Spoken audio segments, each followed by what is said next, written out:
Sebelum ditemukan, Borobudur pernah tersembunyi, terlantar, terkubur di bawah lapisan tanah dan debu vulkanik yang kemudian ditumbuhi pohon dan semak belukar selama berabad-abad. Hingga akhirnya para arkeolog menemukan dan melakukan penelitian. Barulah Borobudur kembali menarik perhatian. Berawal dari usainya Perang Inggris-Belanda dalam memperebutkan Pulau Jawa dan dimenangkan oleh Inggris, Thomas Stamford Raffles kala itu ditunjuk sebagai gubernur jenderal. Memang memiliki minat istimewa terhadap sejarah Jawa. Begitu mendengar adanya sebuah monumen besar jauh di dalam hutan dekat desa Bumi Segoro, ia segera memerintahkan bawahannya untuk melakukan penelitian. Dan hanya dalam 2 bulan, H.C. Cornelius, seorang insinyur Belanda beserta 200 warga, menebang pepohonan dan semak belukar yang tumbuh di Bukit Borobudur dan membersihkan lapisan tanah yang mengubur candi ini pada tahun 1814. Penelitian dan pembangunan kembali terus berlanjut hingga pada tahun 1835. Akhirnya, seluruh bagian bangunan telah tergali dan terlihat. Banyak perdebatan mengenai Borobudur, termasuk hipotesis candi dibangun di atas sebuah danau purba yang mengering. Hingga saat ini, pembangunan Candi Borobudur masih menjadi misteri.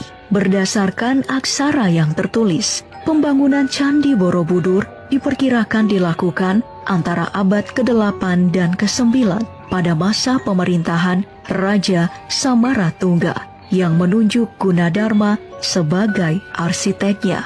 Butuh waktu 75 hingga 100 tahun untuk bisa menyelesaikan candi seluas 123 kali 123 meter persegi ini. Misteri tentang bagaimana Gunadarma mampu mewujudkan ide pembangunan Borobudur hingga kini masih menjadi teka-teki.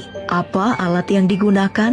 Berapa banyak pekerja yang terlibat? Ketelitian dalam menyusun batu demi batu hingga tak ada gambar relief yang terlewat atau terputus, membuat siapa saja pasti terpukau melihatnya.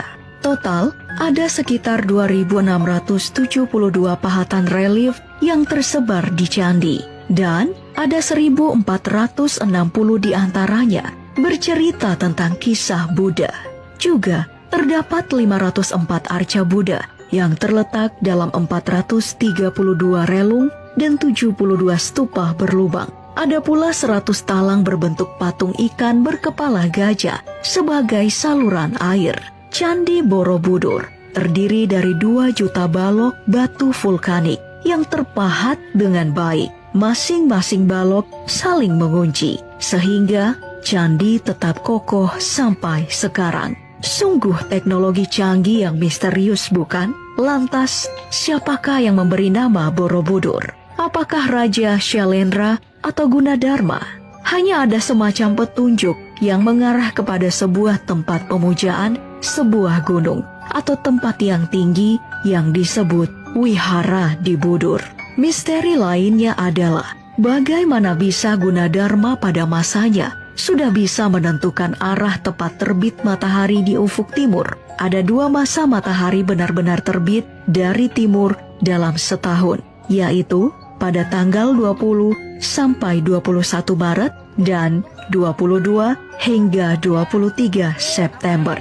Dan saat sinar matahari mengenai stupa utama, dari 72 stupa yang ada, bayangannya akan mengenai stupa di bawahnya yang konon merupakan penanda waktu.